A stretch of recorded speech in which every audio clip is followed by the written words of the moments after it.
So I had the opportunity to go to a reptile expo this weekend. Had a fantastic time. It was fun getting to see all the different animals and seeing some of the vendors that I haven't seen in a while. And at the end of the video, I'm gonna roll some of the footage I got of some of the really cool animals that I got to see while I was there. As I overheard some people picking out animals that they were going to purchase, I couldn't help but be a little bit concerned by some of the comments they were making and qualities they were looking for in these animals. And so that's whenever I decided I needed to make a video about this to inform people and to educate them on things and tips to look for when picking out your animals at the expo. Before I get started on the tips, I want to talk about something first.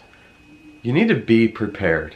Don't go to the expo planning on maybe purchasing an animal that you happen to see while you're there that you might like.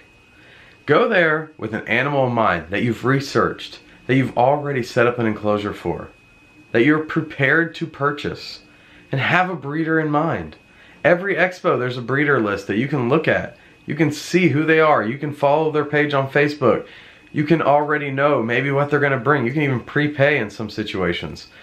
But the main thing is to be prepared. This is a live animal that you're going to be bringing home.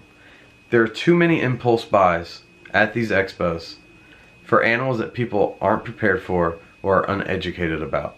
Some important things to keep in mind when you're picking out an animal is look for an animal that's moving around. Look for an animal that is eating, okay? A lot of times, these breeders will put food in with the animal. Look for one that is at the food taking a bite, okay? I saw some redfoots this weekend. They had some cactus pad, some hibiscus leaves. They were over there eating. The breeder was very informative. He knew a lot about them. That was a great place to buy an animal. Now, let me touch on some of the comments I heard that were very concerning. One, I heard someone say, "That's the smallest, it's so cute, I want it." Well, in some situations that might be okay, and that smallest little bitty runt might be healthy, but that is not a quality that makes an animal a smart choice, okay? You want to find the one that you know is thriving, one that you know is eating, and if it's bigger than the rest or at least the same size, you know that it's probably doing those things. Keep that in mind. Don't always go for the smallest runt. Another thing, I heard someone say, "Oh, look at this one, it's all alone. It's all alone in the corner. I think I want to pick out this one because it doesn't have any friends." Well, I would be concerned about that because whenever I looked over, all the other ones were at the food bowl eating. There was one all alone in the corner of the bin. That is not a quality that makes an animal worth picking. Now, it may just be taking a nap. It may be sleeping. Maybe it ate first. But you kind of need to get a little bit closer, do a little bit more inspecting before deciding that because an animal's alone in the corner, that makes it a good animal to pick up and take home. Another thing that I saw is someone pick up an animal and it stayed sleeping. That would be concerning to me. But to them, they were like, "It must love me because it's sleeping in my hands. His eyes are not opening." Well, I call that something else. I call it being lethargic. And that is a concern. If you pick up this animal, any animal, and their eyes remain closed, that's a concern. Put it down. Maybe check on another one if you're dead set on buying an animal from that person. It may just be tired. It may be stressed from the show. But that is definitely not a quality that makes an animal worth taking home. Also, another good thing to keep in mind is to talk to the breeder. Now, don't talk to them when it's a huge rush and you're just have some questions to ask that you could probably Google. But if things are calm and they look like they have a moment and you're a serious buyer or you're serious about doing your research, ask the breeder some questions. If they seem knowledgeable, then that might be a good person to buy from. If they don't know how to answer your questions and they seem a bit unsure, then it might be best to go to someone else that specializes in the animal that you're looking for. Also, don't always go for the cheapest one. If you're at the expo and you're looking for, let's say, a Tegu, you see one table, the guy has nothing but Tegus. He specializes in Tegus. His business is called the Tegu Man, okay? To me, that would be a sign of something good, okay? He must know what he's doing if that is what his focus is. But let's say his Tegus are $300. You go to another table. He has 15 different species, okay? He has one small bin of Tegus, or some deli cups with Tegus in them, and they're $200. Well, you might think, oh, easy, $200, and maybe that fits for your budget. Something to keep in mind is the value of having an educated person on your side. You can't buy that $200 Tegu and contact the breeder, the Tegu guy, who had him for $300. You can't contact him and ask him for advice or help with your animal, okay?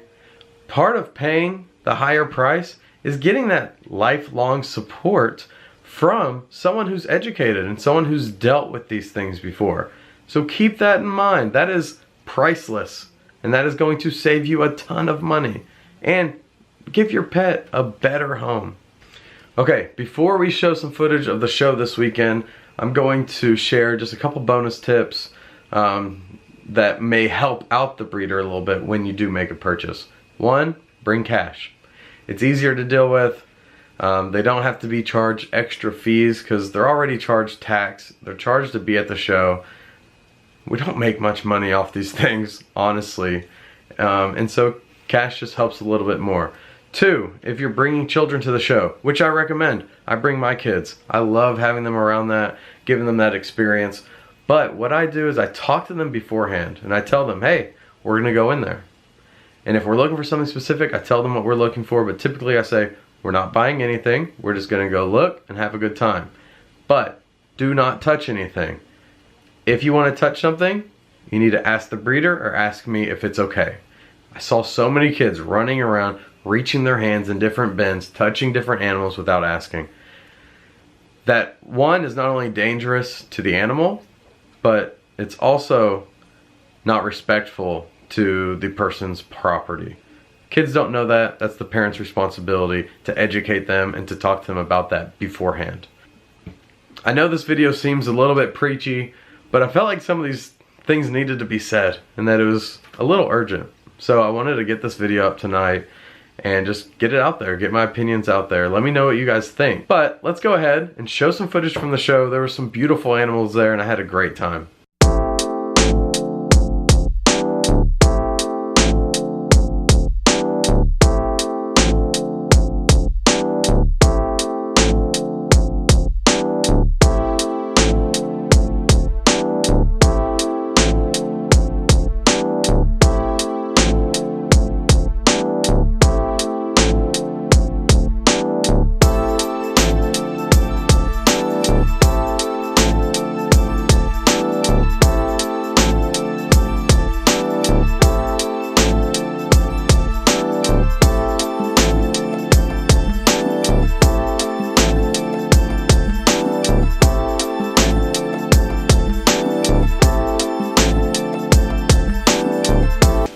Thank you guys so much for watching. To support this video and this channel, like and subscribe. It would mean so much to me if you could do that. And hey, who doesn't like to look at cool reptiles and learn a thing or two maybe, or learn with me? So like and subscribe to this channel and I'll see you guys next time. All right, bye.